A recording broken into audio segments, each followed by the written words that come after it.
Alors, très rapidement, nous n'allons pas perdre de temps aujourd'hui. J'espère que vous allez très bien. Déjà, pour commencer, vous savez comment ça se passe. Likez la vidéo. Oui, mettez votre pouce bleu, mettez le j'aime. Ça nous aide énormément pour le référencement des vidéos. Ça va agrandir la chaîne, la communauté et tout le bazar. Juste avant de rentrer dans le vif du sujet, assurez-vous de faire un tour dans la description de mes vidéos. Vous y trouverez un lien vous menant sur mon blog. Là-bas, j'ai écrit des articles, notamment sur le développement personnel, la santé et le trading. Allez agrandir la communauté là-bas. Abonnez-vous, likez, puis faites des commentaires. Aujourd'hui, dans cette nouvelle vidéo, nous allons nous intéresser à un sujet spécifique. Nous allons nous intéresser à une thématique donnée. Pourquoi est-ce que le trading est risqué? Point d'interrogation. Peut-on perdre de l'argent en faisant du trading? Objet de notre curiosité dans cette vidéo. Alors, on y va. Je vous ai énuméré ici certaines idées, pensées qui peuvent vous aider. Je l'ai tout simplement énuméré là, ici, que j'ai tout simplement saisi et j'ai imprimé. Alors, bien sûr, si vous faites un tour dans la description de mes vidéos et que vous allez sur mon blog, vous allez trouver ces choses-là, comme cela, et vous pouvez les télécharger puisque c'est en PDF. Vous pouvez les télécharger et les imprimer également. Donc, faites un tour sur mon blog. Voilà, j'ai écrit plein d'articles là-bas. Vous pouvez les lire, les télécharger et les imprimer tout simplement. Alors, pourquoi est-ce que le trading, pourquoi est-ce que les spéculations sur les marchés financiers, les spéculations boursières sont risquées? Mais oui, pourquoi est-ce que le trading est risqué? Point d'interrogation, objet de notre curiosité. Peut-on perdre de l'argent en faisant du trading? Certainement. Comme pour tout investissement, le trading n'est pas du reste et compose également des risques. Voyons dès à présent les risques liés aux spéculations sur les marchés financiers, aux spéculations boursières, tout simplement les risques liés au trading. Vous voyez un peu. Le premier risque important est celui de perdre votre argent en minutes ou poussières de secondes. Oui, vous pouvez perdre dès vos premières spéculations, dès vos 2, 3, 4 premières spéculations, même en une seule spéculation, vous pouvez tout cramer. Tout peut partir en éclat, en fumée, en feu, boum. Voilà, oui. Tout peut partir en boum. Comme ça, le compte est vidé. Et puis, ça écrit moins quelque part, ça écrit moins le dépôt que vous avez fait. Si vous avez fait un dépôt de 500 par exemple, ça écrit moins 500, le compte est à zéro. Vous voyez un peu? Donc, le premier risque important est celui de perdre votre argent en quelques minutes ou poussières de secondes. Puisqu'il est très difficile de prévoir l'évolution des marchés financiers. Il est très difficile de prévoir le cours futur d'un actif. Ouais, il est très difficile de prévoir le cours futur d'un actif. Vous êtes spéculé, vous tradez par exemple les paires de devises euro USD, NZD CHF, euro CHF et tout le bazar GBP USD. Vous êtes positionné sur la livre sterling face au dollar américain en vente et selon bien sûr vos analyses techniques et selon bien sûr les fondamentaux que vous avez analysés et selon vos prévisions, vous voyez que la livre sterling face au dollar américain va chuter, n'est-ce pas? Mais force est de constater que le marché vous a dessiné par rapport à une figure de retournement ou peut-être si le marché ne vous dessine pas un retournement, le marché sera peut-être influencé par les fondamentaux, par les annonces économiques et ça inverse le cours de vos prévisions, n'est-ce pas? Et c'est vrai. C'est pour cela que j'ai clairement écrit ici, il est très difficile de prévoir l'évolution des marchés financiers.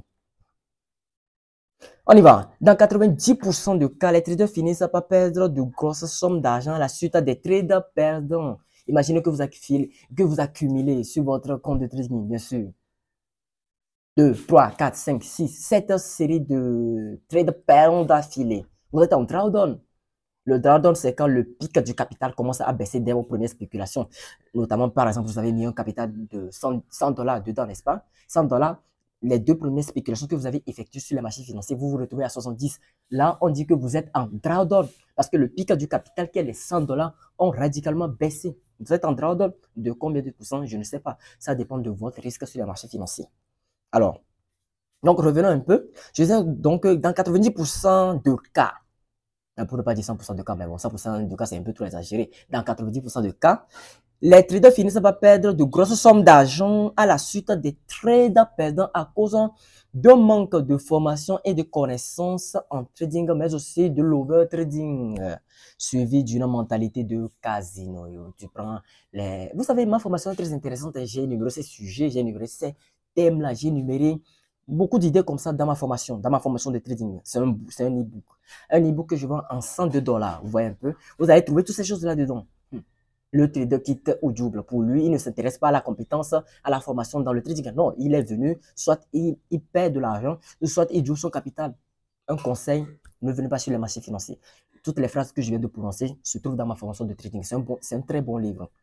C'est un très bon livre. Allez payer cette formation. Vous allez le voir dans la description de mes vidéos. J'ai également fait une vidéo là-dessus. Cliquez sur le lien et ça va vous donner accès à ma formation de trading tout simplement. Vous voyez un peu. Et tout de même, je posterai par après dans la description de mes vidéos un lien pour télécharger l'extrait gratuit du livre. Vous aurez l'extrait gratuit du livre et vous pouvez le lire. Alors, on y va. Donc, je disais donc que dans 90% de cas, les traders finissent par perdre de grosses sommes d'argent. Oui, tu peux cramer tes 5 000, 10 000 dollars si tu ne sais pas faire. Ouais. De grosses sommes d'argent à la suite des trades perdants à cause d'un manque de formation et de connaissances en trading, mais aussi de l'overtrading suivi d'une mentalité de casino. Même en ayant 90% de part, même si vous suivez la formation, je suis franc avec vous, je suis direct, droit franc, véridique, je suis transparent. Même en faisant une formation de trading, ça ne vous échappe pas, disons, des stop loss, des pertes. Mais en faisant une formation de trading, vous apprenez mieux à gérer les risques sur les marchés financiers. Vous voyez un peu? Pas seulement la formation. Et il faut aussi votre tempérament. Est-ce que vous... Quand je parle de tempérament, je fais notamment allusion aux émotions. Dans le trading, c'est un domaine très vaste où les émotions interviennent régulièrement. Vous voyez un peu? Tes émotions peuvent te faire également échouer ou bien peuvent te faire également perdre une spéculation qui plus tard sera dans le sens de tes prédictions, mais dans le sens de tes prévisions. Mais à cause de tes émotions, tu as tellement peur de perdre de l'argent, tu es frustré devant les écrans, et là tu coupes sur les pertes, et qu'est-ce qui s'en suit? Plus tard, le marché te donne raison. Et ça fait très mal. Donc, du coup, ce que j'aimerais vous dire, c'est que même en ayant 90% de probabilité sur un trade, sur une spéculation bien toute faite, une spéculation bien taillée, les analyses graphiques très propres, les fondamentaux très bien vérifiés, vous pouvez perdre également cette spéculation. Parce que ici, il s'agit d'un facteur très important. Le facteur, c'est l'imprévisibilité. Les marchés financiers sont très imprévisibles. Les marchés financiers sont imprévisibles. L'imprévisibilité. Voilà. Notez-le clairement. C'est très, très important. Alors, on y va. En trading, il est possible d'augmenter le facteur risque. Vous pouvez augmenter votre mise, votre lot, vous pouvez augmenter votre risque, notamment l'effet de levier. Ça s'appelle l'effet de levier. De gagner ou de perdre une somme d'argent supérieure à la somme initialement investie. Vous voyez un peu? Puisque nous parlons des probabilités en trading, une probabilité de 50 dans le cas de si vous voulez gagner en trading et une probabilité de 50 dans le cas de si vous voulez perdre en trading. Imaginons que vous augmentez les risques, vos mises. Vous pouvez toutefois gagner un gros pactole ou toutefois perdre un gros pactole. Un gros pactole, les probabilités sont de 50-50. Je pense que je transpire, je vais nettoyer ça. Les probabilités sont de 50-50. C'est ce que je suis en train de dire. Ouais, un peu. Et pour revenir à mes mots ici, je disais donc qu'en trading, il est possible d'augmenter le facteur risque, notamment l'effet de levier, de gagner ou de perdre. Vous voyez un peu, une somme d'argent supérieure à la somme investie initialement. Ensuite, comprenez que l'effet de levier est à la fois avantageux et dangereux pour le trader. On y va.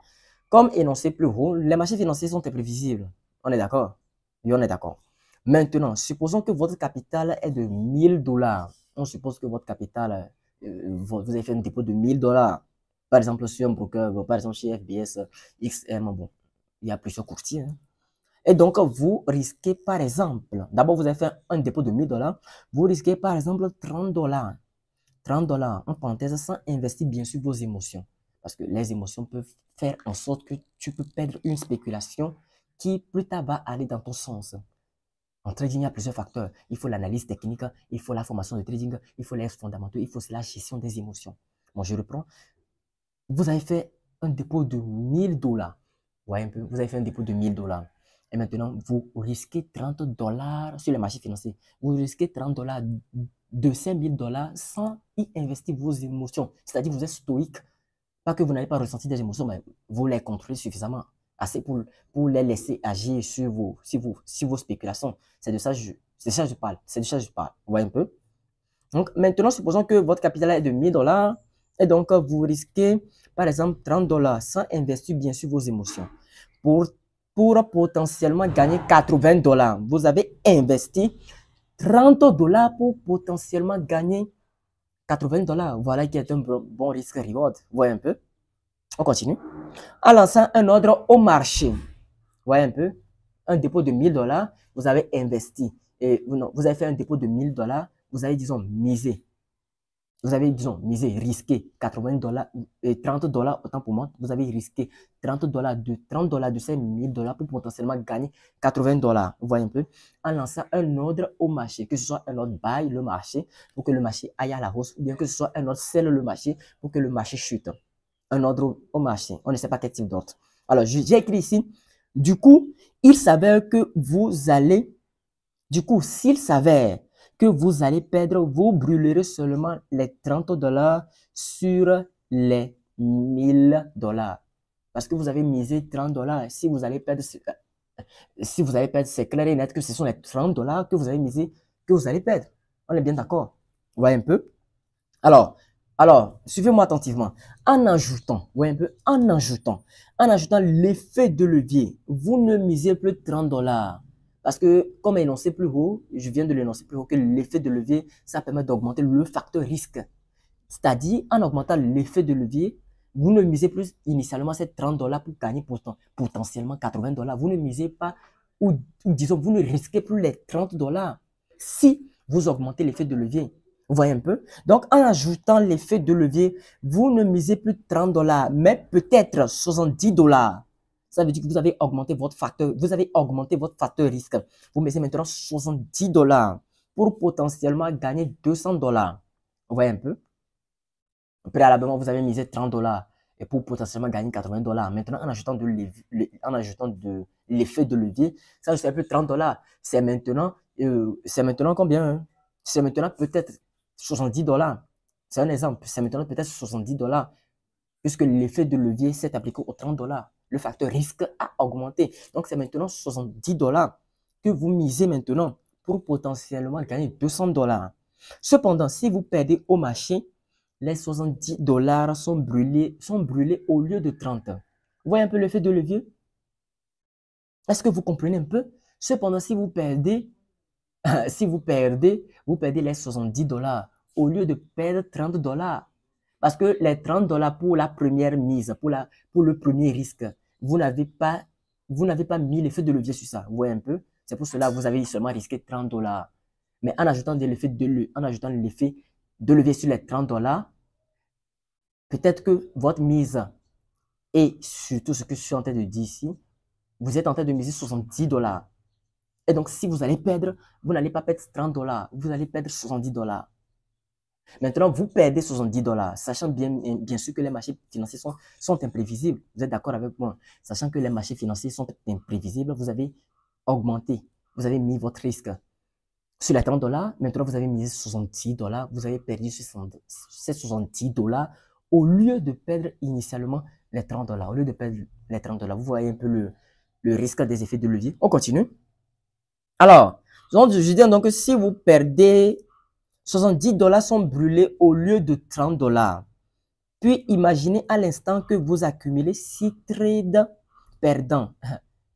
Imaginez à l'instant que vous accumulez 6 trades perdants, 6 trades d'affilée qui sont perdants, tout en augmentant votre effet de levier. Donc ça vous fait des moins. Ça vous fait une grosse somme de pertes sur votre capital de trading. Donc, puis imaginez à l'instant que vous accumulez 6 trades perdants. Donc, ça vous fait moins 420. Ça vous fait moins 420 dollars de perte au lieu de 180 dollars. 6 trades perdants. Ça fait moins 420 dollars au lieu de 180 dollars. Les 180 dollars, c'est que si vous devez perdre vos 30 dollars fois 6, ça ferait 180. Vous voyez un peu? De votre capital de trading. L'effet inverse, c'est-à-dire l'effet inverse serait que vous gagnerez 420 dollars si le marché vous donne raison. C'est pourquoi c'est à double tranchant. C'est comme ça, c'est 50-50. Vous voyez un peu, c'est probabilité. Il n'y a pas de science exacte, il n'y a pas de juste, vous voyez un peu ces probabilités. Ça peut être comme ça, ça peut être comme ça, ça peut être comme ça, ça peut être comme ça, ça peut être comme ça également. Vous voyez un peu? L'effet inverse serait que si vous avez appliqué l'effet de levier sur ces 30 dollars et que vous misez probablement, vous risquez probablement ces 70 dollars, si vous devez gagner, c'est-à-dire si le marché va vous donner raison, vous allez gagner combien? Vous allez gagner tout simplement 420 dollars. Ça, c'est l'effet inverse. Donc, l'effet inverse serait que vous gagnerez 420 dollars si le marché vous donne raison. Mais le problème qui se pose, est l'imprévisibilité du marché quant à la direction. Ouais, un peu. Est l'imprévisibilité du marché quant à vos prévisions, quant à la direction du cours de l'actif en question que vous tradez. Vous voyez un peu. Le problème qui se pose est l'imprévisibilité du marché quant à vos prévisions et quant à vos prévisions sur les marchés financiers. Donc, il faut faire quoi? Il faut faire attention. Donc, c'est tout pour cette nouvelle vidéo. J'espère que vous avez aimé et apprécié surtout liker la vidéo. Partagez ça à vos amis, à vos proches. Nous allons nous retrouver une prochaine fois dans une nouvelle vidéo. D'ici là, portez-vous bien.